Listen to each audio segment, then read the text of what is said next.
ഇന്നത്തെ വചനചിന്തയ്ക്കായി യിരെമ്യാ പ്രവാചകന്റെ പുസ്തകം 15-ാം അധ്യായം 20-ാം വാക്യം. നിന്നെ രക്ഷിപ്പാനും വിടിയിപ്പാനും ഞാൻ നിന്നോട് കൂടെയുണ്ട്. ഇന്ന് ഈ നിമിഷം ഈ ദൈവശബ്ദം കേൾക്കുന്ന ഓരോ മക്കളോടും ദൈവത്തിന്റെ വലിയ വാഗ്ദാനമാണ് ഈ വചനം. ഞാൻ നിങ്ങളോട് കൂടെയുണ്ട്. അതെ, നമ്മുടെ ജീവിതത്തിൽ ചിലപ്പോഴെങ്കിലും ഒറ്റപ്പെട്ടു പോയതായി നമുക്ക് തോന്നാറുണ്ട്. ആരും ശ്രദ്ധിക്കാനില്ല, മനസ്സിലാക്കുവാനില്ല, സഹായത്തിന് ആരുമില്ല.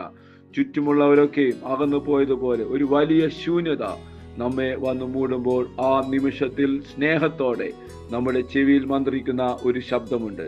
മറ്റാരുമില്ലെങ്കിലും ഈ ലോകം നിങ്ങളെ കൈവെടിഞ്ഞാലും ഞാൻ നിങ്ങളോട് കൂടെയുണ്ട്. യിരെമ്യാ പ്രവാചകന്റെ ജീവിതത്തിലും ഈ ഒരു അനുഭവം നമ്മൾക്ക് കാണുവാൻ കഴിയും.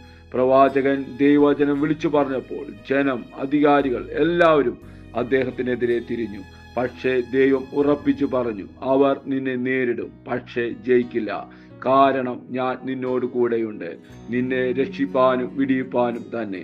ഇത് ഇന്ന് നമ്മൾക്കുള്ള ദൈവശബ്ദമാണ്. നമ്മെ മനസ്സിലാക്കുവാനോ സഹായിക്കുവാനോ ആരും വരാതിരിക്കാം, നമ്മുടെ കണ്ണുനീർ മറ്റാരും കാണാതിരിക്കാം.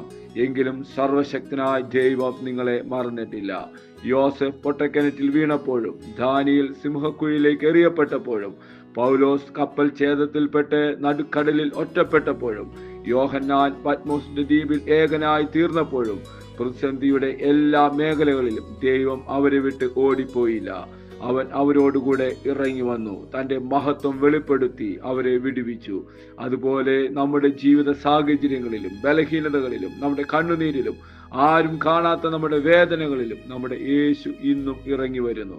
അവൻ ഒരിക്കലും നമ്മളെ വിട്ടുകളയുകയില്ല. ഈ ലോകം നമ്മളെ വിലമതിക്കാതിരിക്കാം, തള്ളിപ്പറയാം.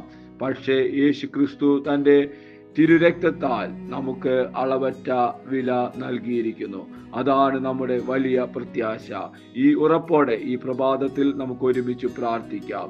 സ്വർഗീയ പിതാവേ, ഞങ്ങൾ ഒരുമിച്ച് പ്രാർത്ഥിക്കുന്നു. ആരും കാണാതിരുന്നാലും ഈ ലോകം ഞങ്ങളെ തള്ളിക്കളഞ്ഞാലും നിന്റെ അത്ഭുത സാന്നിധ്യം ഞങ്ങളുടെ ജീവിതത്തിൽ ഒരു കോട്ടയായിരിക്കുന്നതിനായി സ്തോത്രം ചെയ്യുന്നു. ഞങ്ങളുടെ ഭാരങ്ങളെയും ബലഹീനതകളെയും നിന്റെ കരങ്ങളിലേക്ക് ഞങ്ങൾ സമർപ്പിച്ചു പ്രാർത്ഥിക്കുന്നു. ഞങ്ങളെ രക്ഷിപ്പാനും വിടിയിപ്പാനും ഞങ്ങളോട് കൂടിയുള്ള നിന്റെ വലിയ സ്നേഹം ഈ ദിവസങ്ങളിൽ അധികമായി വെളിപ്പെടുത്തണമേ എന്ന് പ്രാർത്ഥിക്കുന്നു. ഈ ദൈവശബ്ദം കേൾക്കുന്ന ഓരോ മക്കളെയും യേശുവിന്റെ നാമത്തിൽ അനുഗ്രഹിച്ചു പ്രാർത്ഥിക്കുന്നു. അത്ഭുതമാക്കുന്ന കൃപയ്ക്കായി സ്തോത്രം. യേശുവിൻ നാമത്തിൽ തന്നെ ആമേൻ.